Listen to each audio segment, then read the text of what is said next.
একটা কথা আছে, don't compare your chapter 1 with someone else's chapter 20. এর মানে হইল গিয়া আপনার চ্যাপ্টার 1 লাইফের মাঝে আপনি আরেকজন যেন চ্যাপ্টার 20 আছেন এইনো লগে আপনি তুলনা করেন না জানো। আপনি একজন মানুষের বাইরে চাইয়া কইরা হে তো বিজনেস খুব বালা করের, হে যে আগাইছে বালা পয়সা বানাইরো, বা এই মানুষের 20 বছর থেকে বিজনেস করার প্রবাবলি আপনি 2 মাস হইছে বিজনেস করা, আপনি এই মানুষের লগে তো তুলনা করলে হইতো নাই। বা আপনি একজন মানুষের বাজে চাইয়া কইরা হে লাইফের মধ্যে বোত্তা করে লিছে, ঘর বাড়ি বানাই লিছে, গাড়ি লই লিছে, বড় ফ্যামিলি, বি মানুষ প্রবাবলি আপনার ডাবল এজ, আপনার থেকে ইনোর ডাবল বয়স, তা আপনি ইনোর লগে তুলনা করলে আপনার ওই বকিলা। বা আপনি চিন্তা করা ই মা ইন বাচ্চেন লগে যে বালা বাচ্চেনতে তাইলে যে শান্তি দেন, ইনোর প্রবাবলি ফার্স্ট বাচ্চেন, আপনার ফয়লা বাচ্চা হইছে,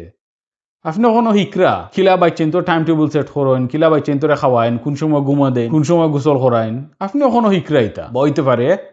আপনি একজন কাপড় দেখরা এরা সম্পর্ক তো যে বালা, এরা যে মিল্লাবিজ যা চলোইন, তারা সম্পর্কের মাঝে অত প্রবলেম নাই। এরা প্রবলি 10 বছর থেকে বিয়ে হয়েছে, তারা মায়ের খরচ হইন, তর্ক খরচ হইন, করিয়া একটা সিস্টেম বা খরচ হইন, ওকে আমরা ওলা চললে আমরা বালা চলে, বা লাইফের মাঝে আপনি যেতেও খৌকা যেনে আপনি আরো জন বাই দিছাই গিয়া আপনার নিজের লাইফ কম্পেয়ার করা যেন আমি এরার লাখান ওখানে হইছি না, বা এরার তোলা আমার হইছে না ওখানে হইলা। এরা প্রবলি গেম মাঝে whatever that is, they've been in it for long and you've just started.